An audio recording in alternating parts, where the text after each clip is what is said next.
I'm Jeff Cook. And I'm TJ Wilson. And this is Around the Circle. I'm walking slowly, I'm taking my time. All I could talking is starting to rhyme. I'm letting go of lonely, letting go of strife. I just can't get enough of this beautiful life. The Enneagram is a map of the human personality. It's a tool for navigating relationships. It creates language for what motivates us and helps us look at the way we look at everything else. Most importantly, the Enneagram's a mirror because sometimes you need help seeing yourself. My name's Jeff Cook. I'm a philosopher in Greeley, Colorado, and with me is TJ Wilson, businessman, lover of theology, and Enneagram ninja. Hello. Boss. You did it. You did it from memory. Forgot my script. But you got all the way through it. Yay. Congratulations. Proud of you. Speaking of getting all the way through something, we are on our last episode covering the subtypes. Is this technically our last one, or are we doing a wrap-up? We might do a wrap-up that releases on Patreon. Okay. Because we're going to be releasing a bunch of stuff on Patreon. So okay. If dear friends, if you have not yet gone to Patreon, we're slowly uploading all sorts of goodness. And this cleanly keeps the only 9 episodes deep dive into instincts. Which is my preference anyway, so that works. TJ wants everything tidy. I just like it when it fits. Wrapping up with social instincts 5s through 9s. Lots of good stuff to talk about here. Just as a quick recap, we talked about how the social instinct is the space of social awareness, of emotional sensitivity, of contribution. When we engage our social instinct, there's a place where we will be balancing the group needs and our personal needs. So this is a place where we might really be thinking about social boundaries. This is the place of strategy within the group. That is, we adapt to the group and our role in the group, but we also navigate the group to get what we want. And oftentimes this might be, ladder climbing or ensuring that the group cares for us and our needs, as it were. This is the place where we seek validation from the group. And those are some of the big themes. There are lots of themes here for social instinct. Yeah, in contrast to the self-preservation instinct, which is all about protecting myself and keeping myself alive, and the sexual or pairing instinct, which is all about, propelling the species forward and like intensity of bond between you and another person. And this is about the whole group. Like what the thing that I want most, I want that for the group. And we'll see, the energies of each type is pointed toward the benefit for the group. 2 other big things for me is that social atmospheres are always unpredictable because people are unpredictable, but especially in groups, things become far less predictable, much more drama. And if you have a high social instinct, there tends to be a trust of the group or more of a deferment to the group. I'm invested in the group. Mm-hmm. I believe in the group. That this posture comes out in our social instinct. Yeah, and even with some of the ways that different types are trying to sort of steer the group toward their own ends, like it's still with an awareness of group dynamics and needs. Mm-hmm. Yeah. And the last thing that I really wanted to emphasize is that I think our repressed center really comes forth when we engage the group, especially if we're average to unhealthy. Sure. I think we'll see that over and again. So start with some 5s. Love it. Or pick up with some 5s, if you will. The counter type traditionally is not the social for 5s. It is the sexual pairing. Social is going to be one of those places that 5s may actually land quite naturally. Mm-hmm. You got thoughts on social 5s? Yeah, so like we've been saying, the energy of the 5 is directed toward the group, understanding the group, paying attention to the group. So fives who are naturally observers, now the thing that they are observing is the group. Yep. And it is in order to understand how the group functions, to help it move forward, to help propel it, to help the group accomplish something, to keep it safe, to make sure people are where they should be. Like all of the ways that fives want to put the puzzle pieces in their places, now the puzzle is the group, and the puzzle pieces need to be moved to their appropriate spots so that the whole group functions better. That's exactly what I was thinking. Is the thing being observed now is the group. Right. And this does not mean that the five is necessarily going to be exposing how they feel or what's going on in their inner life.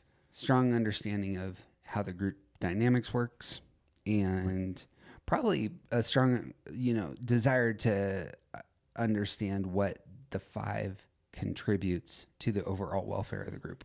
Yeah. That would be where the social awareness comes in. We have said this a handful of times, that fives are not emotionally repressed. They're action repressed. Right. And so there will be an understanding of others' emotions, and there will likely be a understanding of their own emotions and what they desire in terms of validation. But I could see fives, especially at this level, being some of the best strategists for group dynamics. Yeah. Here's where I'm playing my cards. This is where I really want to insert my energy in order to establish my role and in the overall group. And in that way, like the groups that they're finding, like they're even within the groups that they find themselves in, fives are looking for the type of people, the type of shared values, of sort of like high-minded ideals that they can then attach, like that's the thing that they love about the group is when the group is striving for something bigger, when there's like a higher purpose or a meaning, if you will, to the group, and they want to find the people that are like-minded in that. And so like they're not necessarily as in touch with their emotions, but they're finding the people that resonate that importance, that meaning that they are looking for. Mm-hmm. And those are the type of people that they're more interested in sharing things with. Especially around the topics that they really get into. Mm-hmm. That would be, I imagine, the hub of energy. Yep. In terms of meaning. Yeah. These are the things that ping for me as valuable, as probably profitable, as it seems to me that the social five, alongside most fives, is just a high mind for resources. Yeah. But here would be group resources, and how are we collectively? Mm-hmm. And I even think that seeing the group, seeing the individuals of whatever group as the resources, like that, it's almost like they're collecting people to make sure that they have the right puzzle piece for whenever they might need it, you know?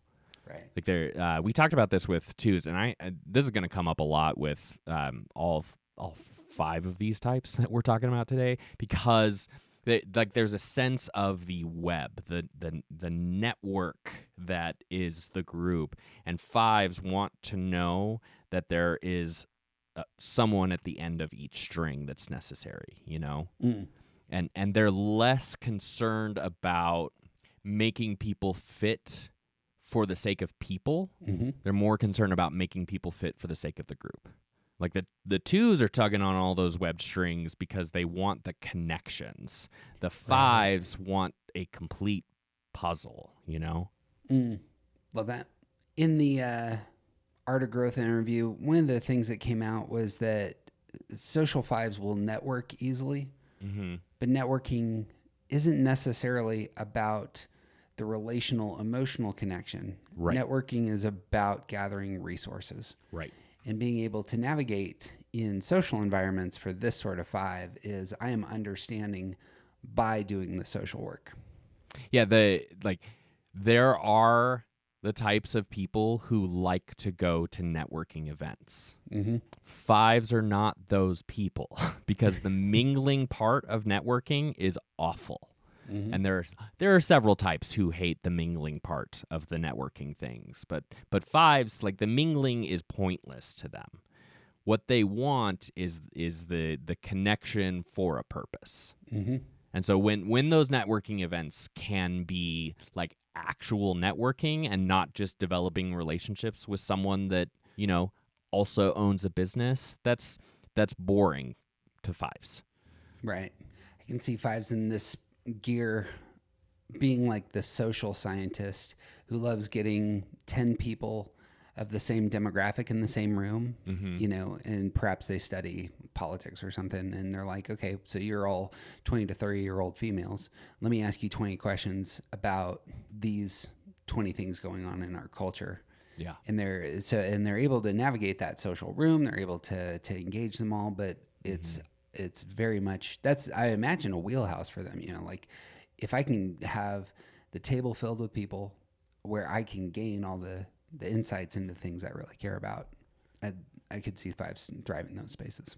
Yeah, and like even if that space is not one where there's like total agreement, it being on the same page isn't that important. It because the exchange of ideas is enjoyable. Like that when fives are collecting the information, like they might be having disagreements, but in the course of that conversation of the disagreement, like there's learning happening. There's more information being spread, and so even if the people are they may not agree with them, if they're committed, they're reasonable, like high-minded debate is very enjoyable for fives.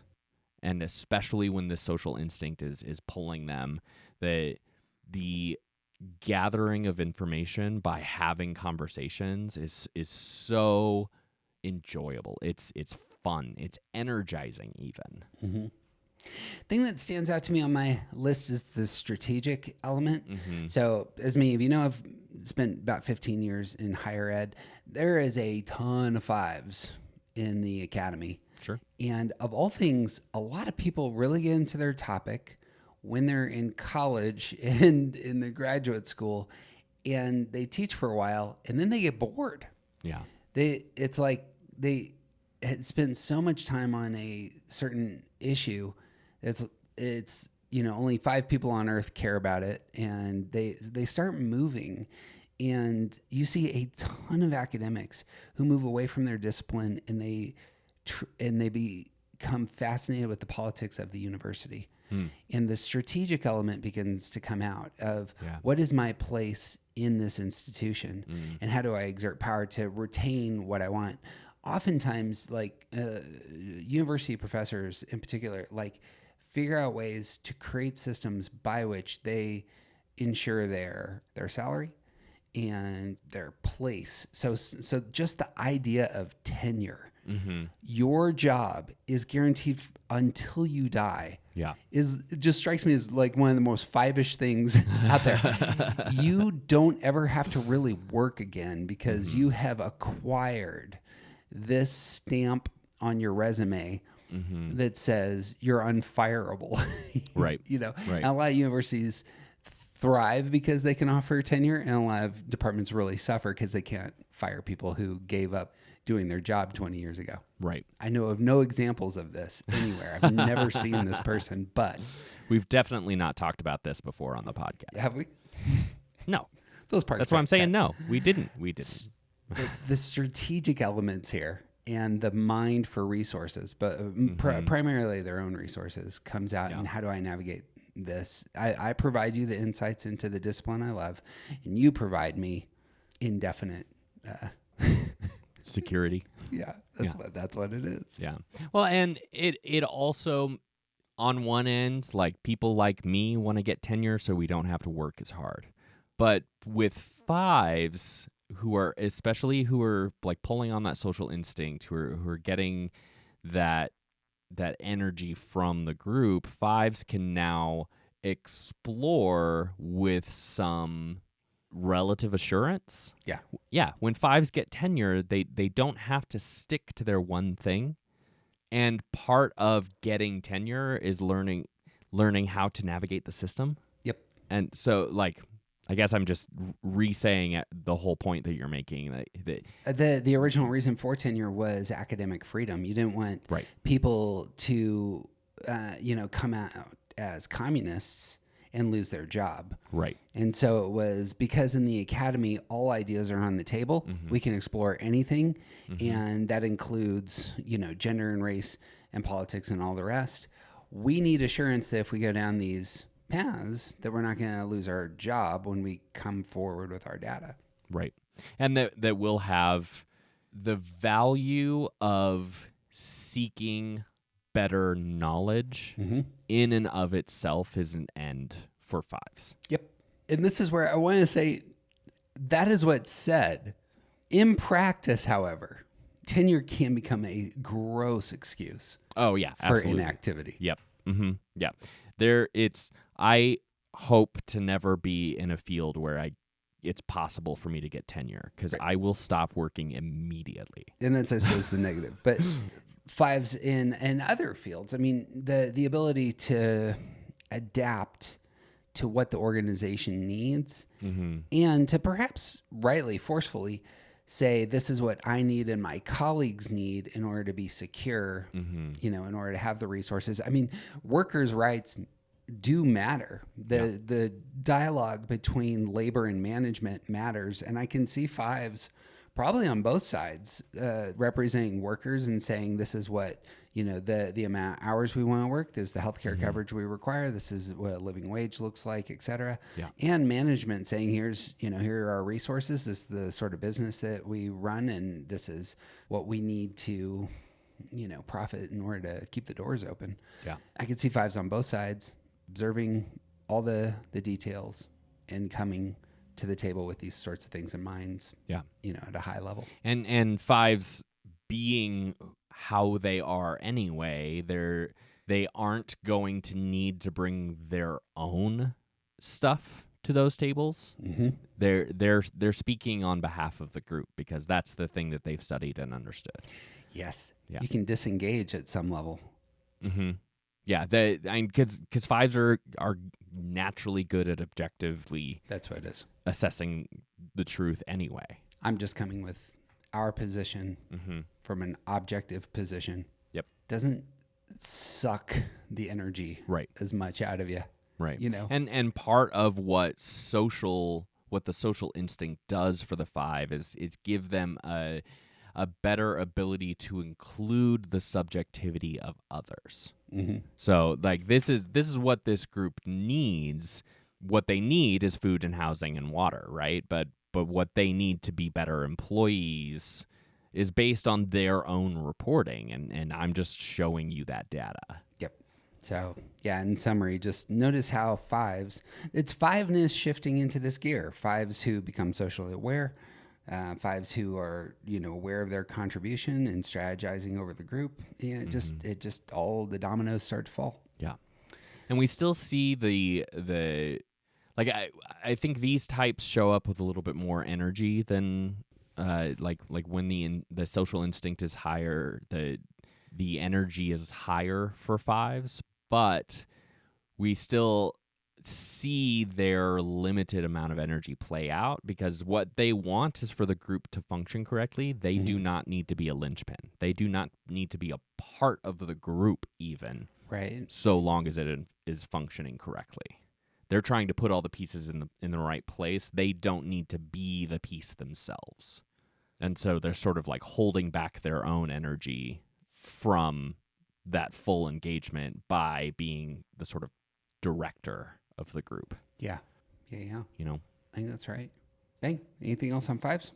There was one thing from the Art of Growth panels that I really liked. One person was talking about how, like, in her job as a salesperson, she focuses on a particular market. So say you sell like HVAC parts and you focus entirely on this one specific like type of device. You go to all the people who sell that device, and now you're one of them. It's you're not the the salesperson anymore. Now you're someone who is part of this industry, and you know how to speak to what they need. Like the focus of the energy of the information, like sort of funneling it into one space, allows fives to be really, really, really good at this area. Right. You know. Yeah. And I think that is such a great way of understanding some of the specificity that fives will get in their knowledge base, because they want to go down the rabbit hole. They want to follow that train all the way to the end and see what's there. And so when they are pulling on this social energy, when their focus is on group dynamics, they can bring some level of specificity and expertise to that group. Yep. Imagine that's a great, pocket for a five to fall into in terms of overall like a big group. We need you to study this very specific thing. Yeah. And get really into it for the rest of us. Right. That's what I got on fives. Sixes. I like it. You got anything on this? When I think about sixes, the social six is the one that probably, like, sixes in a social gear is where my mind generally goes to. I don't necessarily first think of sixes being self-preserving. I generally think about sixes who are working with the group and behaving in the group is the six, that comes to my mind. So Sure. you got thoughts on So the social sixes that look more like ones? Sixes that look like they're more part of the team. I really like the in Chestnut's work. She chose, or I guess Naranjo chose duty for this instinct. The idea that sixes who are looking for the guardrails, like they're looking for how to live, how to. They don't want to get in trouble. They want to be included. Common good is a big thing for all sixes, and when they want to follow the rules, so they got to know what the rules are. And oftentimes we find that sixes attach themselves to some type of authority or hierarchy or blah blah blah. And what you're talking about, this idea of being part of the group, like sixes bring all of that to the good of the group. So they want to know exactly what the guardrails are. They want to know that you tell me how to behave, and that is how I will behave in this group. And like bringing in a lot of that social awareness and like how does the group function. Sixes are trying to make sure that everyone in the group is also taken care of. Like their energy is about the common good. So sixes want to take care of everyone in the group in that way. Yep. That's where my mind goes first as well. It's the processing with their relational center comes out really naturally here. Yeah. We've talked about this a handful of times with some of the types, that their type and one of the instincts really reinforces their type, or it's almost like doubling down. But that can be the case, I think, for sixes. Yeah. Here it's, that their sixes are already socially aware, emotionally sensitive, and place you in a room full of people. That's the radar, right? That's gonna brighten up. And yeah, bringing that ability to consider other people before yourself, like the idea of being bound to each other. Like we are all in this together. I've said that before about sixes, and this instinct is the place where that lives. We're all in this together. Yep. Where the fives that are social, I think actually probably have good boundaries for the most part. Sixes who are engaging their social instinct, I imagine, will have a real difficult time with boundaries. Because they sort of fold themselves into the group. Their sense of responsibility is toward the group, not toward themselves. Yep. And that, I think the social instinct more than the others is going to push sixes toward finding that authority outside. Yeah. I don't know if this is true of nines, but with threes and sixes, these are 3, 6, 9s are the attachment group. When they connect with others, they attach And I think in part of the attachment is a losing of your own personal identity. Like your success and my success are the same, or your safety and my safety are the same. Your peace, my peace are the same, something like that. Yep. With sixes, in terms of the social instinct, I'm shifting into that spot where we're all in this together. The common good is spun best. The common good is primary. And yeah, and sort of like the like finer point of what you're saying is that for sixes in this social instinct, the group safety is my safety. yes. It is not about protecting myself. It's about making that space for everyone in this group. And so long as everyone has it, I'm one who has it too. Yep. That dynamic then translates real easily into that devil's advocate voice at times, or the person who is saying, have we considered these three things that might break as we're moving forward? Right. Because if the group goes down, I go down. Yeah. And much like the fives sort of like wanting to understand the group dynamics, like the sixes push that a little bit farther into the individuals.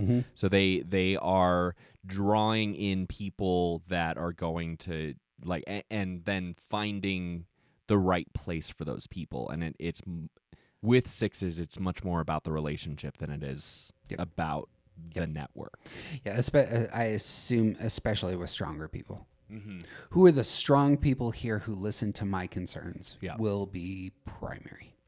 That also is going to push into the sixes' natural coping style. They're going to solve with emotional response, just like fours and eights. Right. Sixes are going to be in a social group, who here listens to my voice and really has the ability to do something about the problems that we both see as issues, right? Or we collectively.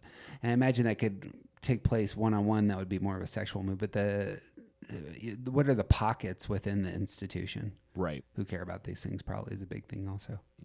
And are the leaders moving the group in the right direction? Are the leaders in places where they should be, and do they need to be challenged?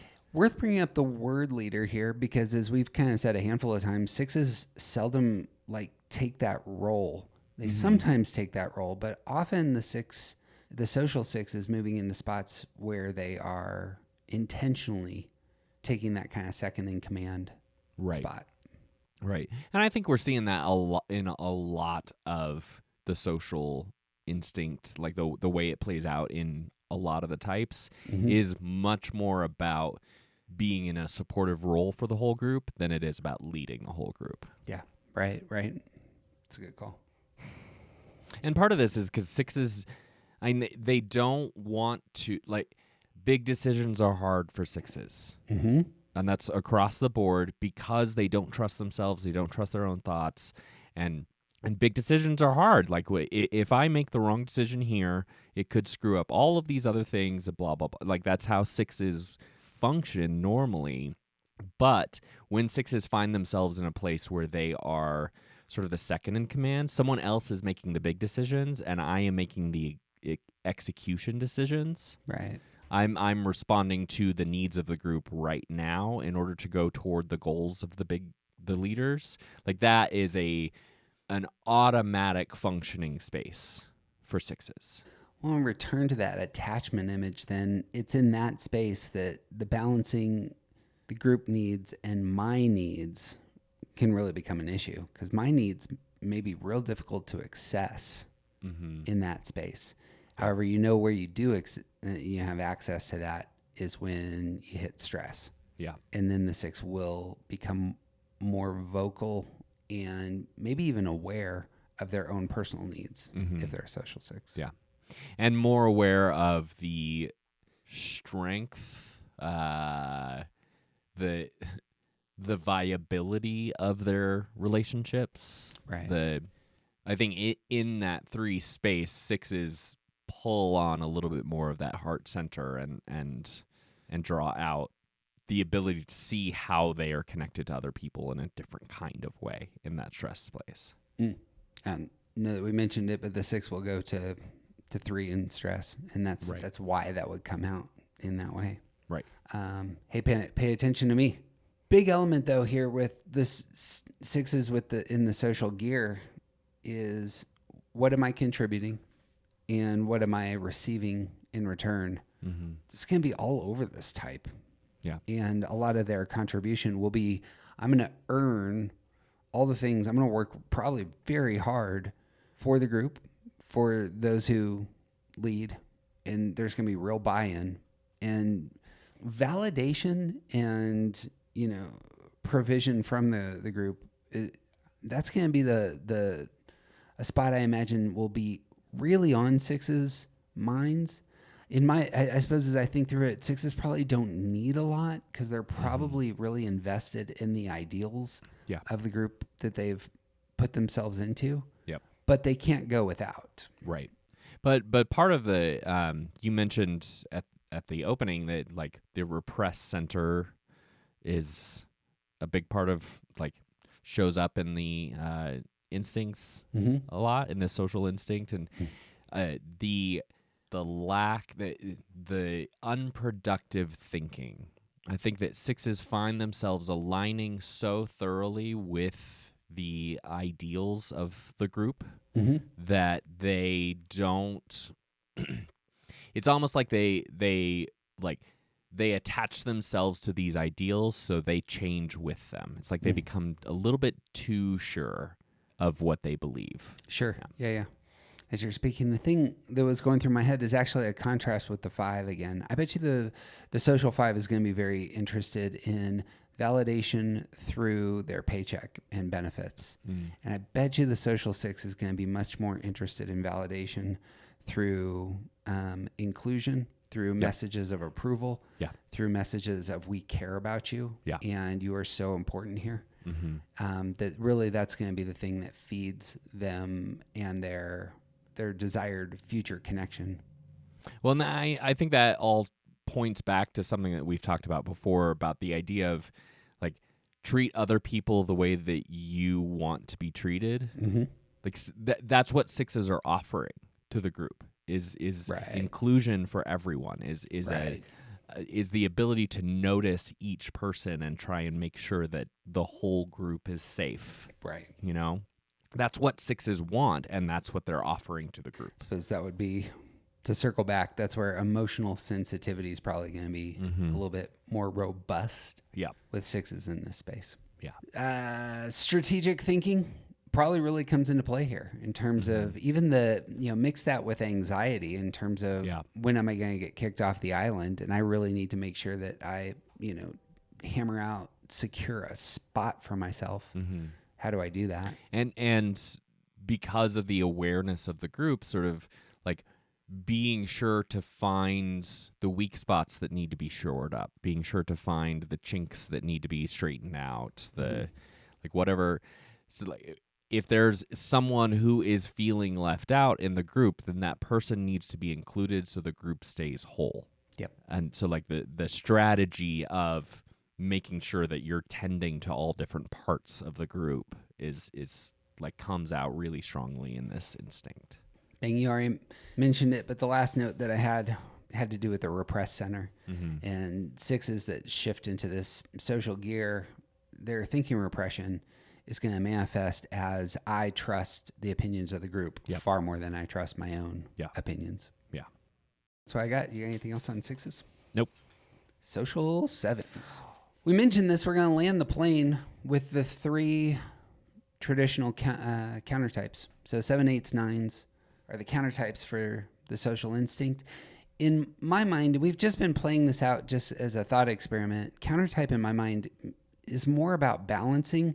So if there's no typing, if there's no real, subtypes, if we all have access to these instincts, some of the instincts can be more dominant than others. If that's the case, then what's really taking place when 7s, 8s, and 9s shift into the social instinct is that this will be a place of balancing for their type. And then that may or may not play out. If the theory holds, we'll probably see that. But that would be perhaps one starting place, is that 7s in a social, with the social instinct are going to balance some of their, a lot of their energies. So what are your thoughts on 7s here? Yeah, I like that idea. The sevens who are looking to avoid pain and negative experiences, looking to make sure they don't get stuck in any situations or movements or ideas, like they always looking for the next thing, because that is how I keep myself safe, keep moving like a shark.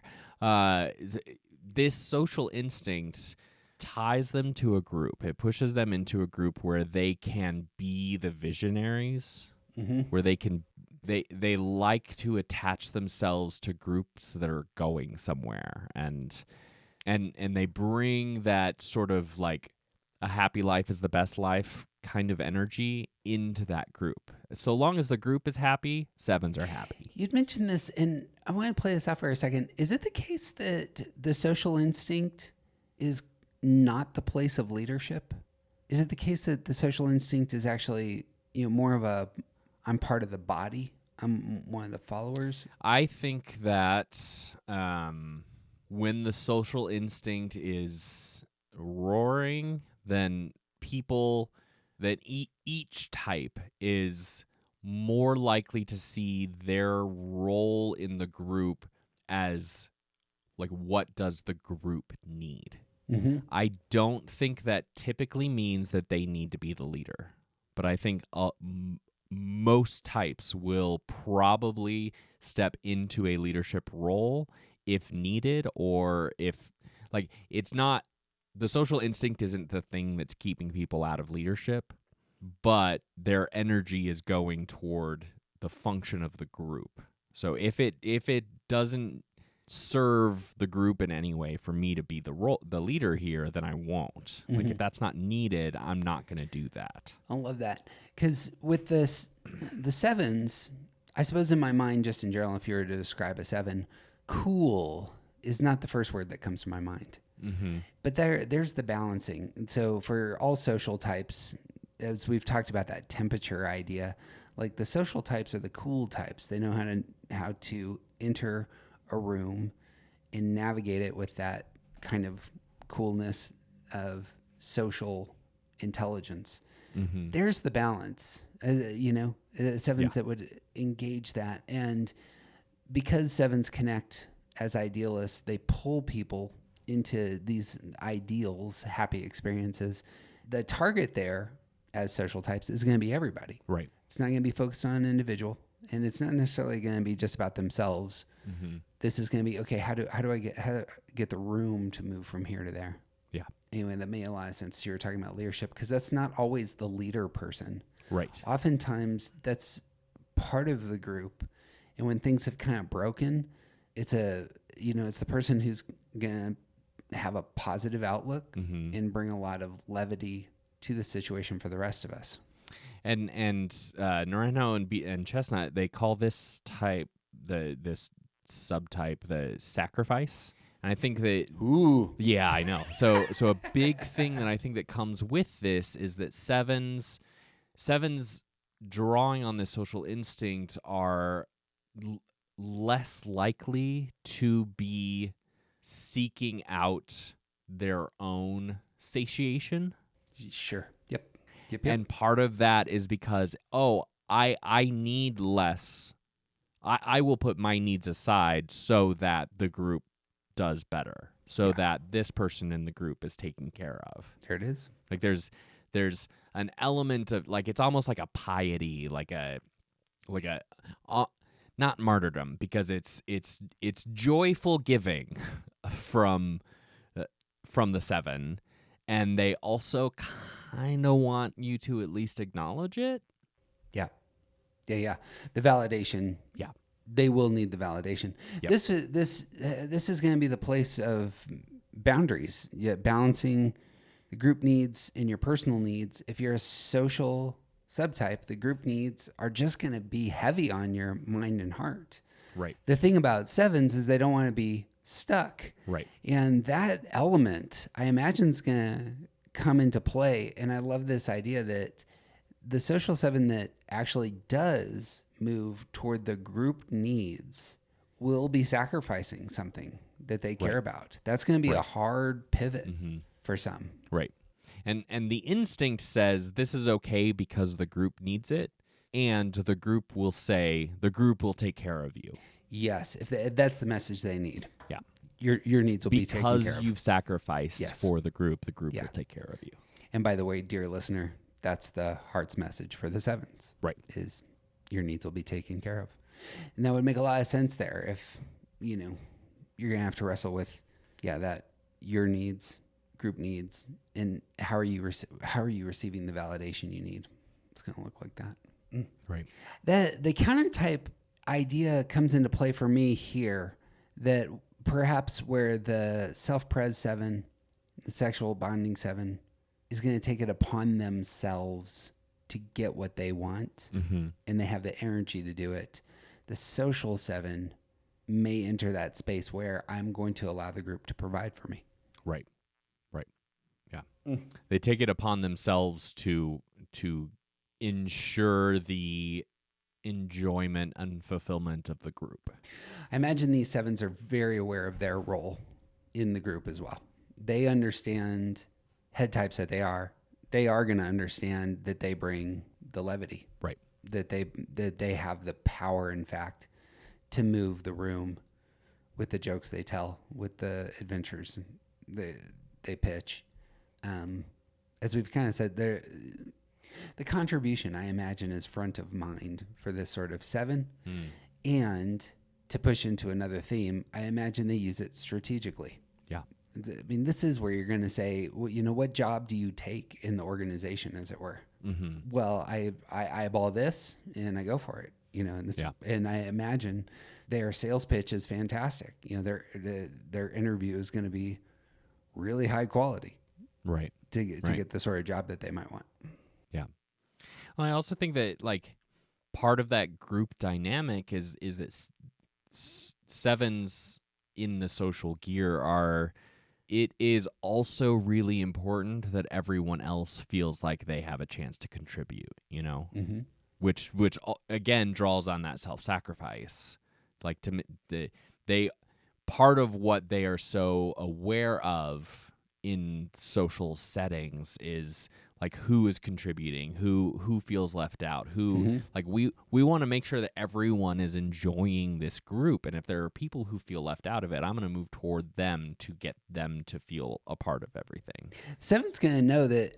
I mean, this is generally how 7s function in big groups. Is they're not there to own the room for 2 hours and to establish control.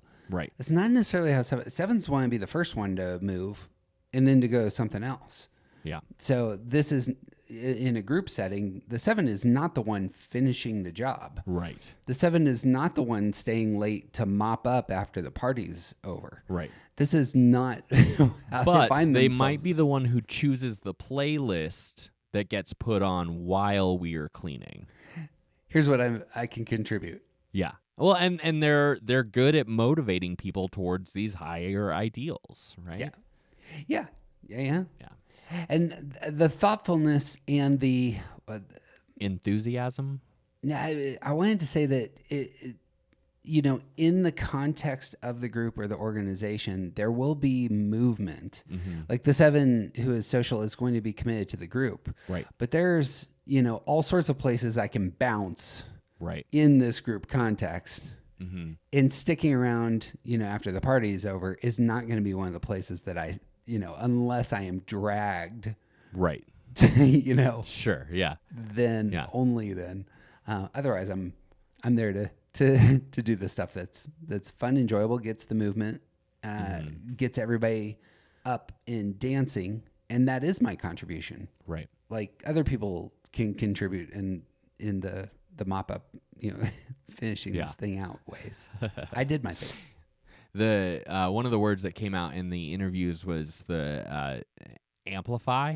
These 7s are amplifiers of the fun. Love that. And they're that group, that social awareness for these 7s is they are going to find the thing that can be turned up to 11. Right. So that for the benefit of everyone. Not necessarily the leader, but 7s that are social, I think, can be leaders. Yep. we've played a couple of times with the idea that Kennedy might be a 7. And if so, the coolness, I think you can see there. And if he has a heart for like a 7 heart, like not wanting to be stuck and always going to the next thing, I mean, I think you could see that kind of embodied in that individual. Sure. Went to the Kennedy Library, by the way, when we were in Boston. Fantastically done. The entire building is set up such that it surrounds a small boat that he owned when he was a teenager. Huh. It's a really personal touch. Like this is a person who moved his country to go to the moon and all the rest. But everything that they have, they just have this. If he's a fairly wealthy person, but he just had this nice little boat that was his thing, and that image, I'm going to sail away, is just again kind of captured there's the 7. Yeah. And this embodies his heart, as it were. Anyway, don't have to lead, but can lead. That's actually what I wanted to say about Kennedy. That's who he is. He's not always the guy who's jumping to the front. Right. Like he's the second born, as it were. He has an older brother that dies who looks to be kind of the heir apparent. But when his brother dies, it's like, okay, now it's your turn, Jack. Right. And he's like, all right, I can do it. Right. And he jumps in. Anyway, one thing we didn't talk about was repressed center, but you got thoughts on this in terms of 7s feeling repressed? I think that this social instinct can really push. Like we see the idea of them, like they're amplifiers, they're connectors, they're visionaries. Like they want the group to have meaning and to have a good experience, and for they want to turn up the fun. And part of that feeling repression, I think, is these 7s are going to struggle with when the group is going through something hard. Like sometimes you have to deal with the crud in the group dynamic, and 7s aren't interested in dealing with the crud in general. Yep. And they may, like the social instinct, like when it's focused on when 7s are focused on that group and like wanting to make sure the group continues moving and has meaning and better experiences, it probably can be easier to ignore or push aside those bad things, or to say, oh, this person is toxic, they're going to be cut off, without instead of dealing with it for the sake of the group, just don't invite them anymore. Yeah, could probably outrun that guy. Right. Yeah. Emotions, but especially like emotions in a group, are just messy and they detract from where we ought to be going. Right. And that can be valuable. 3 7s and 8s who are part of groups who are, more socially inclined. Sometimes it can be valuable just to, all right, we're moving on. I realize that these emotions are heavy right now, but let's get going. But sometimes that can obviously, you do need to wrestle with and deal with the emotions in the room before you can effectively actually move on. Right. And I think that we've also talked a little bit about 7s being more likely to be a little bit of social butterflies.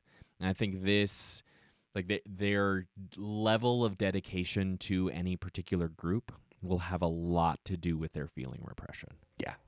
To say why? Because if this group is one that tends to have some tension in it, then I'm not going to be a fully committed part of that group. Oh, there you go. Yeah. I might just drop in from time to time, Yeah, as opposed to the 6 that needs kind of a relational validation. This is not what the 7's looking for necessarily. Correct. Yeah. The relational part of groups is not the thing that really interests 7s. Right. Am I getting what I want here? Right. It's actually really helpful. I feel like I try to relationally connect with 7s all the time, and that's actually not the end point. Oh, yeah. Nope. It's not going to work. That's not going to work. Bang, well, anything about... Anything else about sevens? We talked about validation with them. I think, well, the validation side was we ended up bringing up the heart's message that their needs are going to get taken care of. And I think that is the validation. Well, and I think they also really want to be seen for their sacrifice. Yeah. And I think it's going to be twofold on that front. Here's what I am bringing to the group. Mm-hmm. And then what the group is providing needs to be of a certain quality. Right. It's not necessarily going to be that relational, emotional thing Right. that a lot of us need. The 7 is going to need something else. Yeah. It's probably going to have to do with provision. It's probably going to have to do with flexibility. Mm-hmm. It's probably going to have to do with, permission to leave, and even, in the group dynamics. Validation probably has to do with giving them more autonomy, not in the way that we see for 8s, 9s, and 1s, Mm-hmm. but I suppose like autonomy in terms of like, again, permission and ability to move on when they need to, but to still feel like they're serving the collective. Yeah. Yeah. There's a level of self-interest that 7s carry around with them, that they need they need the opportunity to care about what they care about, and that is part of their validation. Yeah. It's like the things that they want to do, the things that they think are important for the group, the things that like 7s always see themselves in it. Right. There's a level of doing these things for the sake of myself. And I don't mean that in a really negative way. That's just part of how they see the world. Correct. They're including themselves in the equation in a way that a lot of other types aren't. Mm-hmm. And so part of that validation is them having the opportunity to do whatever they want without being kicked out of the group. Yeah. Right? For all bring it full circle, 5, 6s, and 7s all are concerned with resources. Right. That doesn't necessarily mean cash. Right. So for 7s, it's going to have that dynamic to it, Mm-hmm. of agency, of flexibility, of the opportunities. These are the resources that are most desirable. Right. But I'm in it for the cash. You're in the wrong profession, my friend. We're gonna be rich.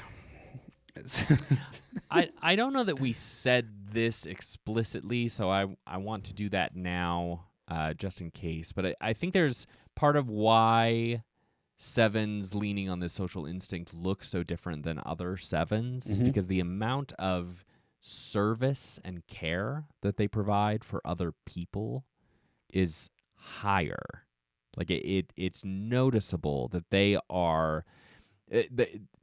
So like in the conversation about subtypes, a lot of teachers will point to like these 7s being sometimes looking more like 2s. You know, like they're serving the good of the group. They're dishing out for other people. And like we talked about this with the self-sacrifice, but there's an element of taking care of other people that is stronger in the social instinct than it is in the others. Yeah, I can see that.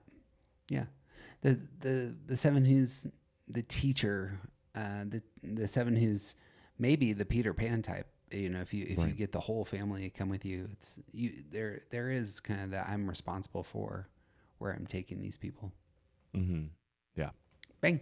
All right. Well, social instinct in 8s.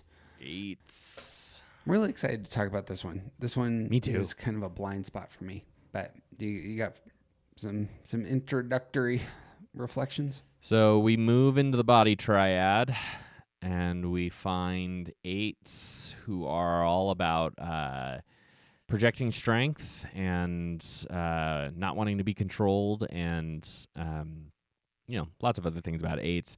This social instinct now pushes all of that energy, so much energy. It pushes it toward other people. Mm-hmm. Mm-hmm. It says all of this energy is for someone else's benefit. That's what I see also.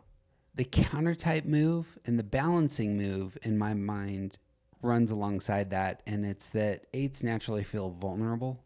Mm-hmm. And I think the social instinct and social gear is pushing against the 8's sense of vulnerability the same way counterphobic 6s push against their anxiety. I feel like the social 8 is saying something like, I'm making myself vulnerable intentionally in this context. You know, like this group is a space that I'm going to come into, dominate, and feel comfortable in. Whereas the sexual pairing 8s don't do that. Self-pres 8s don't do that. Sure. That would be my guess. But I think it's in the way that you're kind of saying.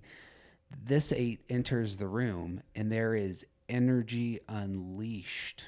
Yeah, because I mean that's 8s bring the energy. They have the most energy of any other type, and now their energy is being used for someone else's benefit. Their energy is being pushed toward others, and I think that's what that is. Yeah, it's almost like forgoing your own vulnerability, because I have a task that we're going to perform together, and it's to champion whoever needs championing. Right. I think that that last line is the big tell here, is that the vast wealth of strength and energy that 8s bring to the table, they are going to use that to get you to pick up your own strength and energy. Like that, so much of this social is about trying to help other people rise up. Right. Yeah. There's in so doing, when you make that play as an 8, again, you're getting your eyes off of yourself in your own vulnerabilities. Right. And you're putting your eyes on somebody else and how they can elevate. And I suppose that's the dynamic at play in my mind. It's almost as though in this move towards the group, I don't have to think as much about my own vulnerabilities. I might feel vulnerable. I might know that I'm vulnerable, but that's not where I'm living in terms of where my anger is at. Right. My anger is at injustice. My anger is at is moving outward in kind of the way you were saying. It's that protective instinct is there. So yeah, lots to say here. Yeah. We talk about the radar for leadership and the sense of the hierarchy with 8s, and I think it's that radar is dialed up a little bit. Like they're very, very aware of group dynamics, and in the sense of the hierarchy. Yeah. So we talked about group dynamics and the awareness the different types bring to the table, but I think 8s are very aware of the hierarchy of the group. Who's in charge?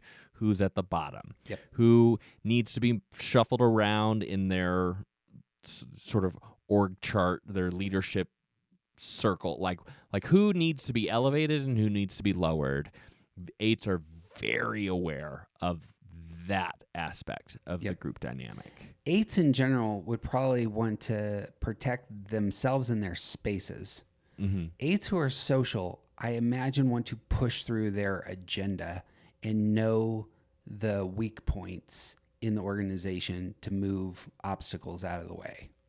And to even leverage, to use those points of leverage to get through what they care about. Sure. The social 8's going to know your weakness. Yeah. The social 8's going to leverage your weakness, and the social 8 doesn't care if you like them. Sure. Well, I think this is one of the places where we see that lessen significantly, is the not caring if you like them, because I think rather than I think certainly unhealthy social 8s in this social instinct can do the things that you're talking about, but I think healthy 8s drawing on that social instinct, they are more concerned about your growth, because if you are stronger, the whole group is stronger. I think that they could spin it that way. Yeah. And it may be the case that is the play to be made. We're all in this together. We need to leverage this together. Right. I think it is absolutely true that unhealthy 8s are going to bull through whatever obstacles are facing them. Right. Period. I suppose I again I'm reading the long what is this, like 4-volume series on Lyndon Baines Johnson right now, but master legislator. He's a Southern man who pushes through, the Voting Rights Act. That is the most, in my mind, the most impressive accomplishment in all of American legislative history is Johnson getting that through. He is leveraging power and pushing people who don't want to be pushed, pushing Southerners who do not want to vote for everybody's right to vote. Right. And I suppose that's the thing that I have in my mind alongside the protective instinct of saying these are American citizens who I am their president also. Yeah. And wanting to elevate, really being captured, I think, by the civil rights movement and saying we're going to do something, Yeah. He's even as a microcosm of the larger idea, like what the 8 is doing is giving an entire group of people who have been marginalized an opportunity to be strong. Yes. Notice the war is internal here. We're one nation, and he's advocating for those who are marginalized and abused. Right.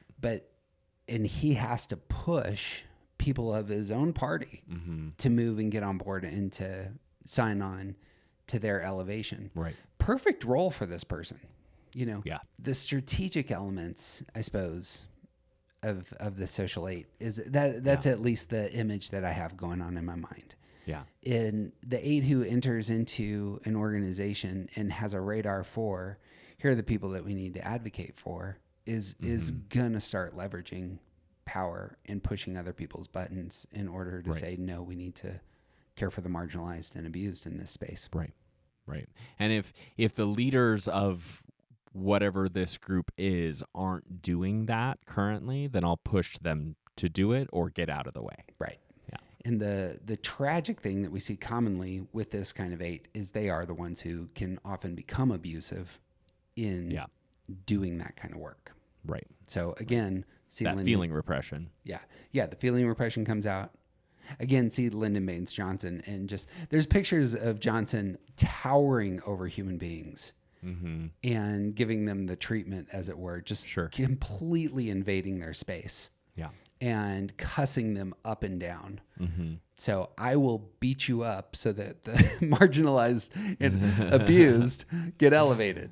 I'm going to abuse you to make sure that you don't abuse these people anymore. Kind of. We are moving to this future. Yes. You will either come with us or you will be left behind. Right. Yep. That's it. And we've talked about this in the past, especially with villainy, but 8s can have like all the types, can push in an unhealthy way into their security number, which is 2 space. And, that addiction to being helpful, feeling the gratification of your security number can be intoxicating. And 8s in this space, that's where that can get kind of ugly. I'm helping you for your own good, whether you like it or not. Yep. Yeah. These 8s, however, I think the social awareness, to backtrack a little bit, can come out here in terms of understanding people's pressure points. Yes. And also understanding this person feels insecure in front of me. This person feels like they don't belong in front of me. This person is on the side of the room, as it were, and having a radar for that. Yep. Group needs and personal needs. This is another amalgamation in my mind. It's the 8 and the organization become one and the same. There's a lot of strong men in other countries that, are 8s, and it's, I am the state. It's the royal we. Yeah, there you go. Yeah. And that could be in a nation, that could be in a company, that could be in a small business, that could be in your family, Right. But the boundaries are blurred there. Yeah. And because it's a pack mentality at a higher cognitive level. Like the 8's being sort of focused on the hierarchy and who's in charge and who's leading. Like they're very interested in where you're leading them to, and if leaders are going in the wrong direction, 8's want to resolve that. And like there is a strong focus on, like we've talked about like meaning and contribution, and like 8s want things to be moving toward something worthwhile, and they have already decided what that end goal should be. And yeah, coming into places where they see leaders not going toward where they think they should be, 8s are totally fine taking the reins. I think they function more comfortably in secondary roles. Social 8s, like that social instinct, they really want to be able to use that energy for the group. And when you're the one in charge, you have to use your energy to lead. But yeah, when they are unhealthy, like that sort of alignment with whatever I think is important is the thing that's actually important for everyone. Like that I'm going to enact my will and the belief that everyone will experience the same thing underneath me. That exists in a lot of dictators. Yep. The contribution, to go to another theme, then is fairly clear in terms of because the heart is so strong for elevating others and empowering others. That's the contribution. This is what I'm. Yeah. So, again, the Civil Rights Act could be said about Johnson, but I read at some point Johnson saw his biggest achievement being bringing electricity to part of his rural area of Texas that he was the House member overseeing. Sure. And just bringing electricity and elevating the lives of this huge population. Yeah. Like contributing meaningfully, but like 8s believe that they can reorder the world according to how they see it, right? And so their contribution needs to make a significant impact. Like it has to be a big deal. And bringing power to people who have never had power before for a whole section of a state, that's a big deal. Right.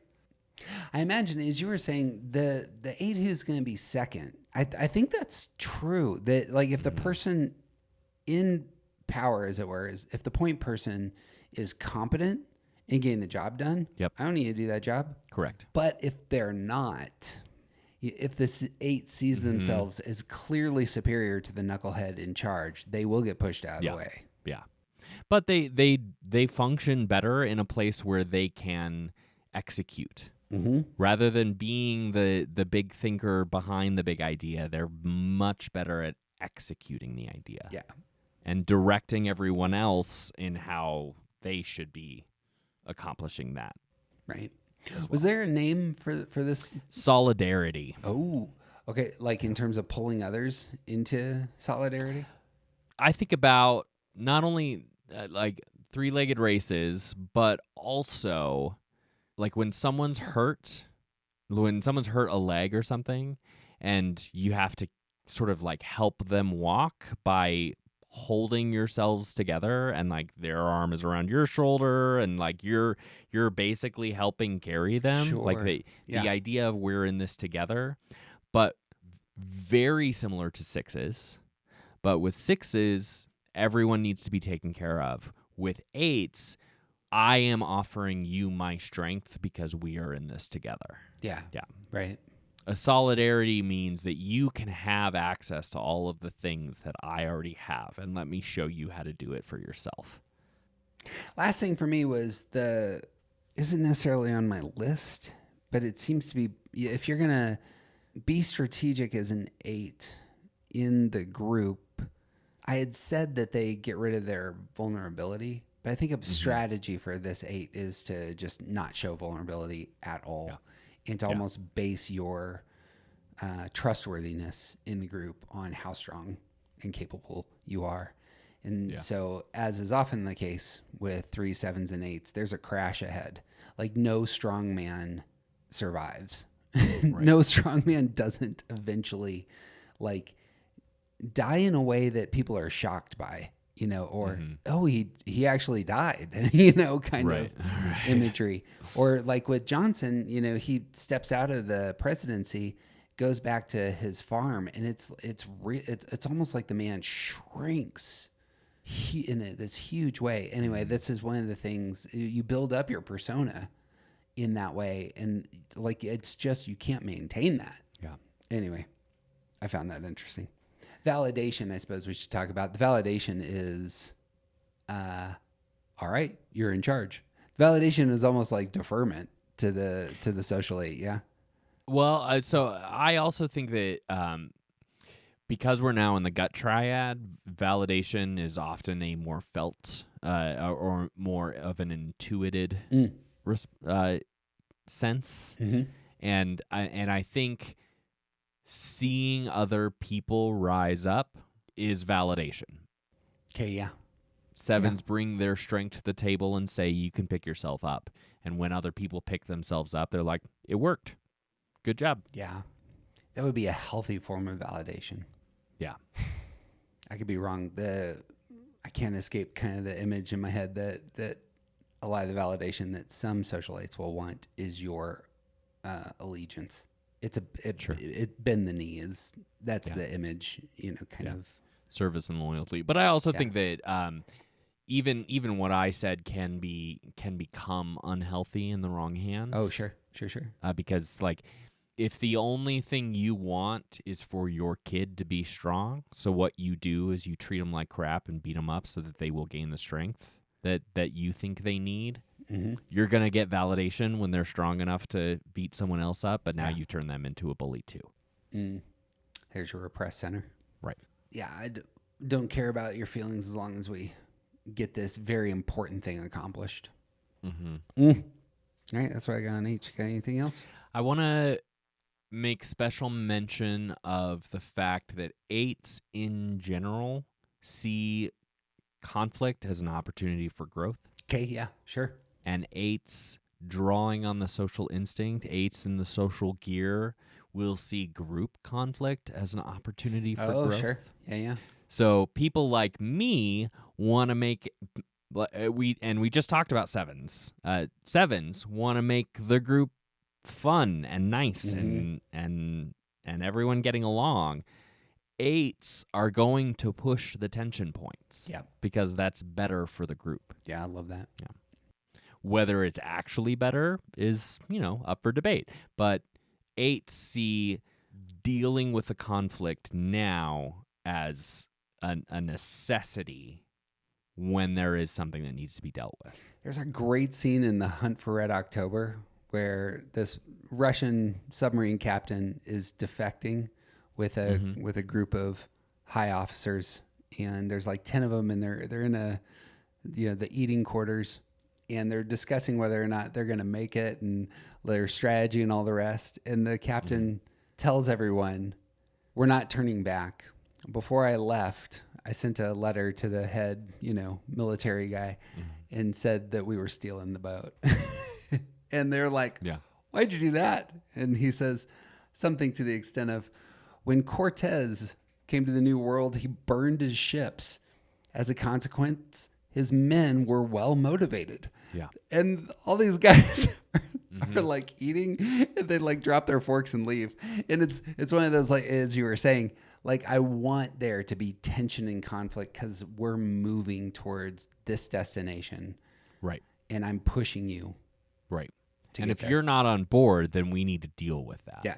You can leave right now. Yep. As was said by a different submarine captain.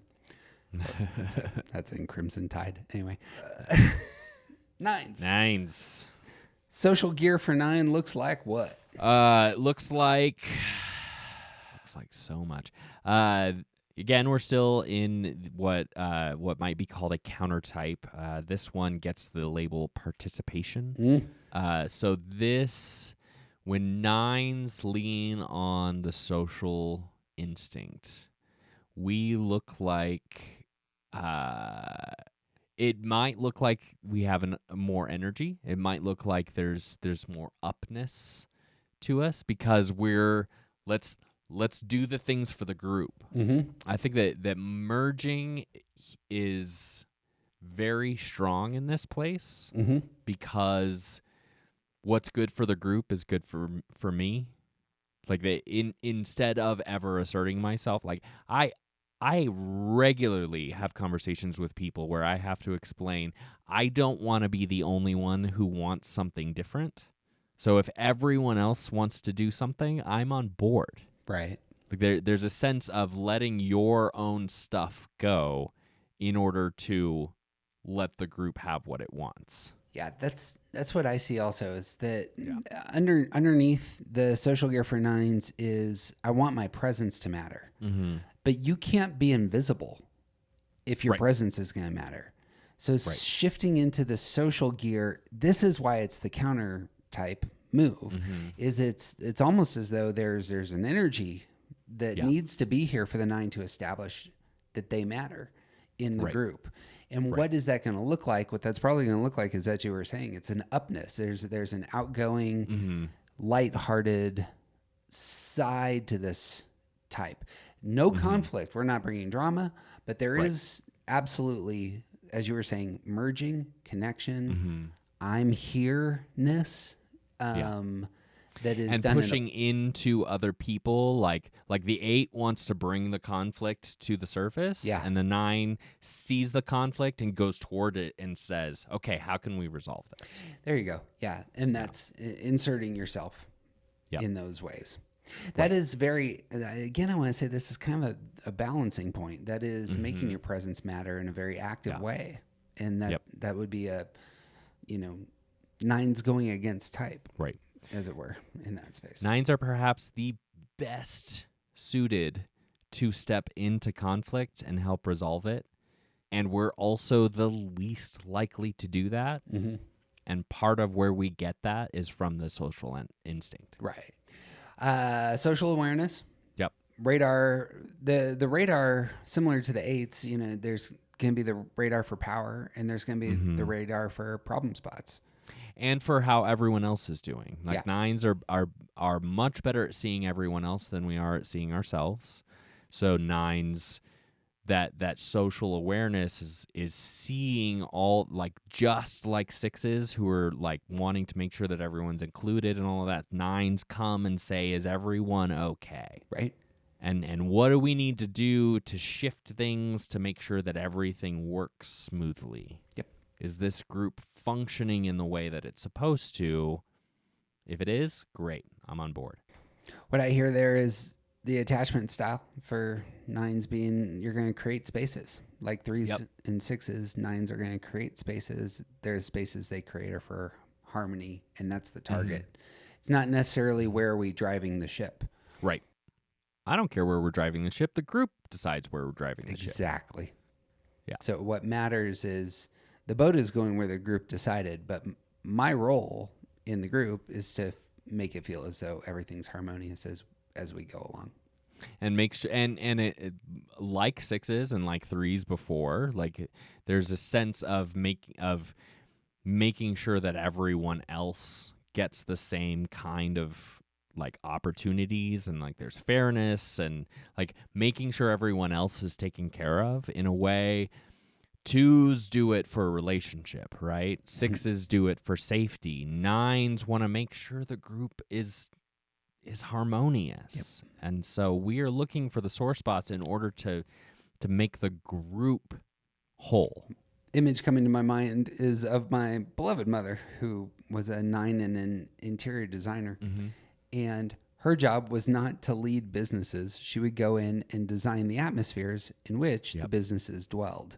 A huge part of her job is communicating with the people who work in those spaces and getting a vision for what makes them most comfortable and bringing things to their mind in terms of how are the dynamics going to work in this office building, and then she would tailor everything to those ends.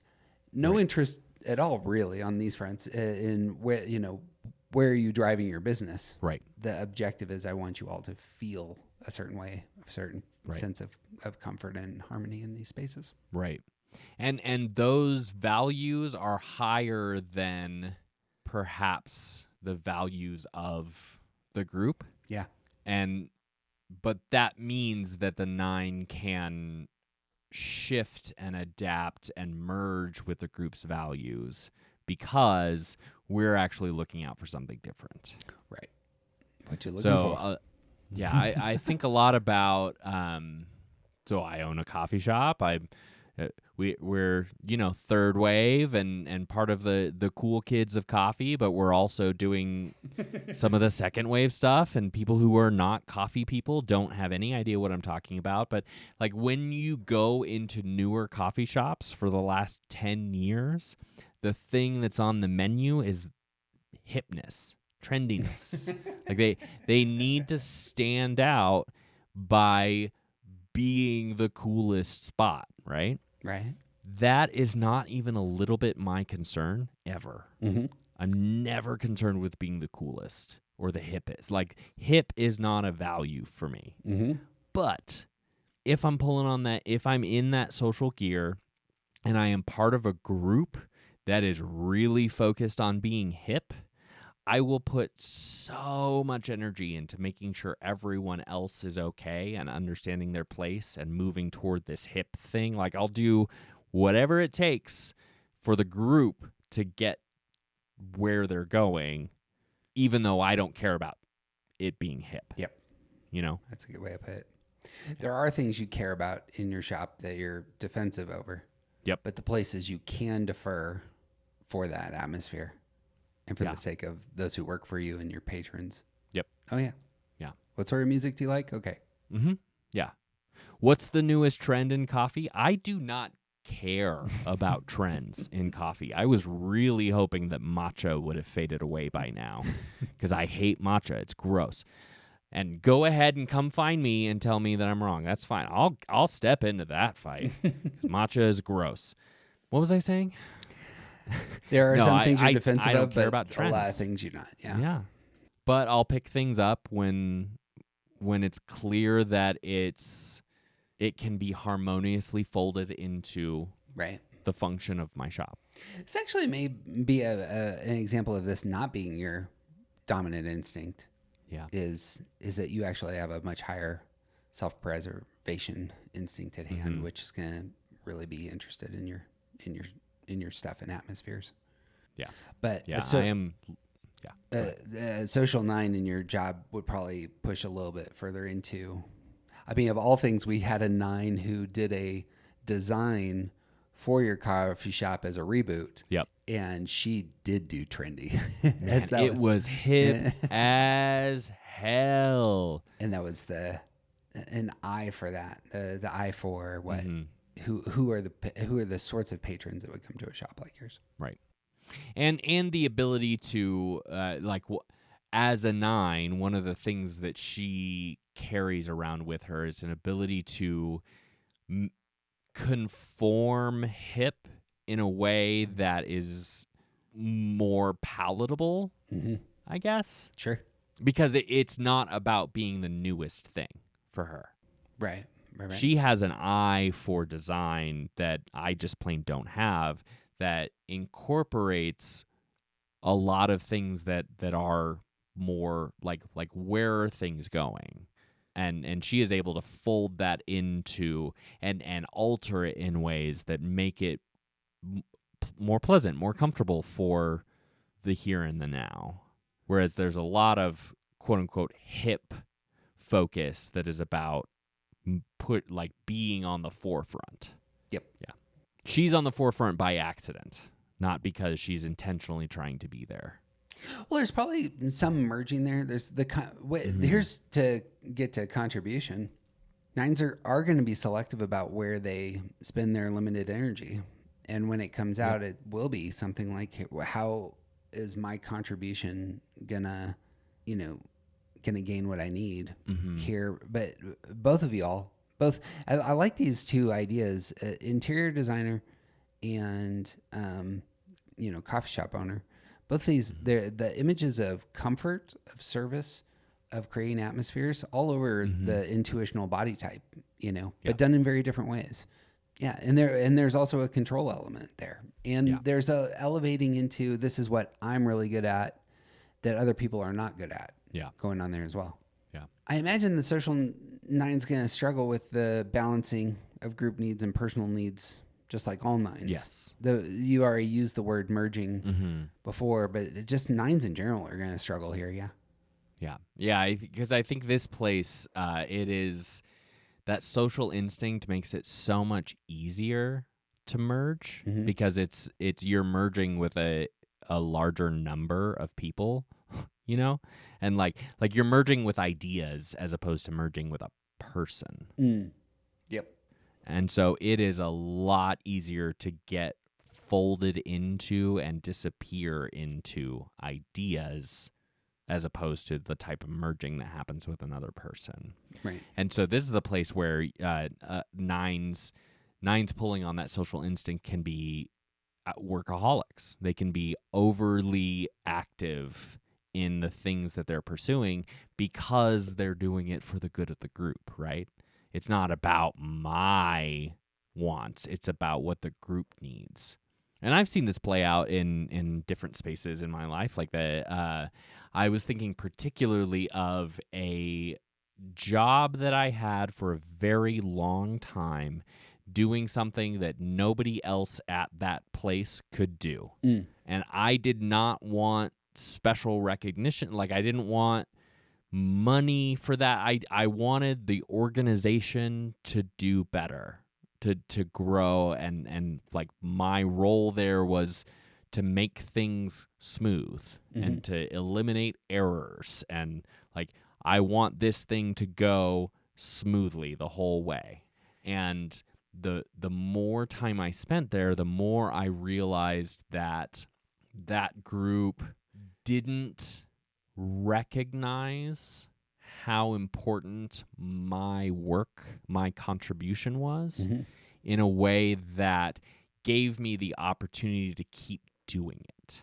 So as opposed to someone who wants the awards or like the spotlight, like a 3 in the same position that I was in that organization might be looking for accolades. I don't want accolades, but it would be nice to know that because you value my contribution, I have the opportunity to keep contributing.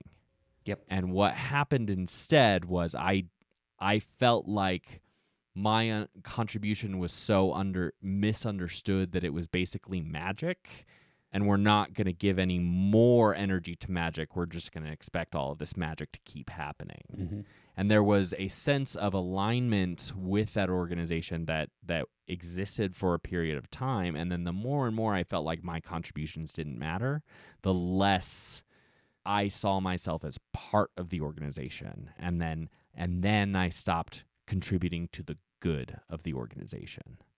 Yep. Yeah, this is all what is the validation sought by the 9. It's not the... Yeah. We've used the image before of the person who's plugging the dam with all of their fingers and a couple of their toes. Yeah. And this is commonly the sorts of roles that 9s choose intentionally. Right.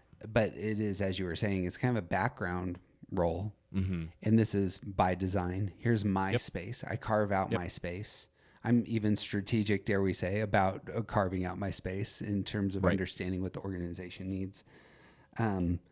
But if the group doesn't understand the value of my contribution here, that will be the tension point. That's where the attachment style 9 will detach. Right. And it also, like, because I think we started this by talking about boundaries. Like, it also means that for a period of time, I was on board with their messages. Oh, there you go. Their needs. At cost to yourself. You're willing to go there for a while. At cost to myself. Yeah. Yes. And then once I realized that my contributions weren't actually valued there, that my specific presence wasn't valued there, I became less attached, and further, I separated from their values. That's an insight that I hadn't thought of. The heart's message, if you're a social type, it needs to be communicated to you by the group. Right. Like across all the types. Yeah. 1s need the group to tell them they're good. The 2s need to tell them that they're one. The 3s need to tell them that they're amazing, etc. That's excellent. But oftentimes, and for 9s who merge, if your presence is not validated, you'll stop merging. Yeah. Yeah. It's going to be that trial period as a social type. You have investment in groups. You're wired to connect to groups.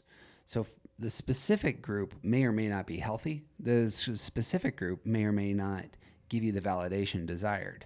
Right. But you're wired to be social, or that's the gear that you're really pushing into if that's your dominant instinct. And so that's a place, that's the balancing group needs, personal needs. You got to be wise about who you connect with. Yeah. And it's all about maintaining that harmony. Like, if a 9's contributions to a group is not contributing to the group's harmony anymore, then the 9 starts to detach. Like that's part of how the 9 sees their value, their sense of who they are. When this social instinct is really, really kicking, really pushing, their sense of themselves is as a part of the bigger whole. Yeah. And if they can't see that, if they, because 9s are in that center of that body triad, like it's an intuitional thing. If we don't feel it in a way that we can't understand, then we're gonna start looking for it somewhere else. Right. Like, if we don't feel it in a way that we can't express, then we're gonna start looking somewhere else for it. Notice this, and case in point, that the strategic elements are the thing that we have held to the end in some ways. 9's strategy in their own mind and heart is, I think, quite clear. I'm going to be very competent and perform at a high level in spaces where I get to control my space and that is kind of irreplaceable to the group. Whatever that sweet spot is, 9s have a radar for that. Once they find it, they push all their chips in and lay claim to that space. Yeah. The only thing that's needed is for people to note that their presence matters. But the strategy for the social 9 is, identifying those spaces. Yeah. And we can also sense other people's comfort and push in those areas. Like this is something that we are uniquely gifted at, is like the 2s and 6s, and like there is help and service and support offered from all around the circle, but 9s have this intuitional sense of being able to see everyone else, and so like drawing in the places where people are feeling left out. Like there's a way that we can bridge those gaps that other people can't because of our intuition and because of our sense of like the harmony of the group. And intentionally understanding when it's within your capacity and competence to meet those needs, or how to meet those needs, that will eventually be kind of the target. 9s, as has been often said, don't want to move much. Right. 9s want to find their place and camp. I'm going to build a house here. Yep. And for self-preservation 9s, that means like the spot in which they are sitting. For social 9s, the place that they are at is in the group. Right. There it is. Countertype side, I think, comes out in the repressed center. Again, maybe we started here and end here, but the 9s that naturally withdraw, social 9s, it's going to be a balancing move. There's going to need to be some engagement if you're a social 9, if you're in that gear. Yeah. I hope this provides a window for some other types, but the idea of withdrawing, we picture a stepping back. We talk about and analyze this, like the way that 4s, 5s, and 9s sort of move back or stop. And I think when the social instinct is active, part of what that withdrawal is not actually a stepping back, but a further shutting down of our own wants and needs. Sure, there you go. So I think 9s who have a strong social instinct can sometimes become like punching bags. Like they'll enter into scenarios where they're working too hard, where they're pushing too hard, where they're the thing that they are withdrawing from is their sense of themselves and what they need to take care of for themselves. So as an example of this, like I have mentioned many times, I have a chronic pain disease, and I have to be very aware of what my body is doing and where I'm heading, and like I'm becoming more and more aware of how I have to prepare today for tomorrow, which I'm not very good at planning anyway because I'm a 9, blah, blah, blah. But when my social instinct is dominant, I see myself pushing my body at tremendous cost to myself because it's for the good of the group. Right. Because after working a 12-hour day, I would rather let everyone else go home than burden them with the way that I want my gallery to be reset. Or like I withdraw from myself in order to service the needs of the group. So we bring in the merging, we bring in the idea of withdrawal. And I think like understanding that the lack, like the unproductive doing, the repressed intuition, like I am shutting down my own sense of my own needs in order to push into the needs of the group. And that is one of the places where the social instinct can be, like in the sense of the counter type, the social instinct can make 9s work really, really hard and push past a lot of their laziness or avoidances or whatever, because they're withdrawn from themselves. They're actually just merging with the group. Bang. That's what I got on 9s. You got anything else on 9s? Nah, I get nothing. We did it. We did it. We completed our study. 5 years in the making. We did it. I thought that came out very well. I think that at least, but the thing I kept thinking throughout this series, which was that this is a contribution. A lot of times, the Enneagram stuff can just be reciting what other people have already done, and hopefully a little bit better than they did it. But I feel like this is a contribution. And also, like to me, the references to other material was stronger in this one, in this series, than most of what we've done before. The thing that kept hitting me, it was the overlap between the instincts and some of the topics that you and I hit quite a bit. Affect group, scoping style, stress and security. Yep. These, like, finding the overlaps there is probably a worthy place to do further study, analysis, and the rest. Agreed. So that's why we are announcing 9 more episodes on subtypes.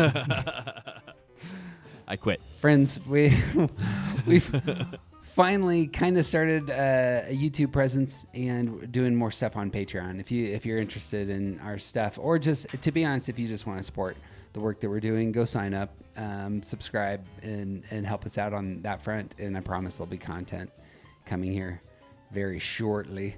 All the links to all of our stuff is at aroundthecircle.org. We continue to meet once a month in Greeley, Colorado at the Atlas Theater, or once a month online on Zoom. And you can, again, find all the details at aroundthecircle.org. Stars, reviews are always appreciated. And hey, if you love somebody who's a social kind of person, why don't you send them these 2 episodes? They'll see themselves. There you go. They'll be so thankful.